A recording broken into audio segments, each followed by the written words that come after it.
क्या सरकार सच में कुत्तों को पकड़कर शेल्टर में डाल रही है या सरकार का इसके पीछे कोई और बड़ा मुद्दा है? अभी सुप्रीम कोर्ट का एक आदेश आया है जहां पर कुत्तों को पकड़कर शेल्टर में डाला जा रहा है। कहा जा रहा है कि उनकी वहां से अच्छी सेवा और अच्छे से ध्यान रखा जाएगा ताकि वह लोगों को काटे नहीं और उससे उन्हें रेबीज का खतरा ना हो।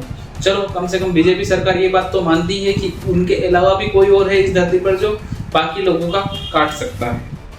अभी इन्होंने कुछ सालों पहले गौशाला की शुरुआत की थी जहां पर कई सारे गायों को पाला गया था, जिसमें कई सारी गौशाला ऐसी है जहां पर गायों की ना तो ठीक से व्यवस्था है रहने की और ना ही उनके खाने पीने के लिए कुछ अवेलेबल होता है।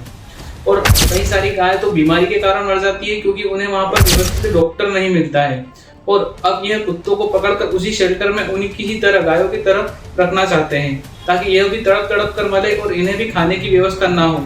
गायों को भी लोग द्वारा त्योहारों पर चारा वगैरह डालकर कुछ उन्हें सहायता दी जाती है और कई सारे गौशाला तो ऐसे हैं जो कि लोगों के चंदों पर डिपेंड होती है। अब यह उन कुत्तों के साथ भी करना चाहते हैं। आपको जानकर हैरानी होगी कि जहां पर गौशाला खुली है, अब उसके बाद गौशाला के बाद हमारा देश बीफ उत्पादन में दूसरे नंबर पर हो चुका है। अब कोई ये मत बोलना कि भाई जो बीफ बिकता है वो सिर्फ भैंसों का होता है, गाय का नहीं होता। तो भाई ऐसी कई सारी वीडियो है जिसमें क्लियर बताया गया है कि उसमें भैंस का बीफ भी है, गाय का बीफ भी है और गाय के बछड़े का बीफ भी है। और आपको ये भी जानकर बिल्कुल हैरानी होगी कि कई जगह देशों में लोग कुत्तों का बीफ भी खाते हैं। तो हो सकता है कि सरकार इन्हें पकड़कर वैसा ही किया जाए जैसे गायों के साथ किया जा रहा है। हो सकता है सरकार की नई योजनाओं की अमेरिका की हम बराबरी नहीं कर पाए हैं, तो हो सकता है ये चाइना की बराबरी करना चाहते हैं और हमारे देश को कुत्तों का बीफ उत्पादन में नंबर 1 बनाना चाहते हैं, क्योंकि ये सारी चीजें ही ऐसी है जो हमारा ध्यान भटका सकती है।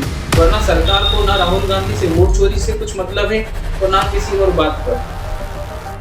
और ये सारे मुद्दे तभी उठाए जाते हैं जब सरकार की किसी ऐसे टॉपिक पर बात की जाए जो उनके दिल में जाकर चुभे। जैसे कि अभी वोट चोरी का मामला सामने आया था जिसमें राहुल गांधी ने बताया था कि कैसे वोट चोरी कर रही है बीजेपी सरकार, और उसके बाद बीजेपी सरकार ने ये सारे मुद्दे उठा दिए हैं। जहां सरकार खुद के लोगों का घर तोड़ रही है, उन्हें झुग्गी झोपड़ियों से बाहर कर रही है।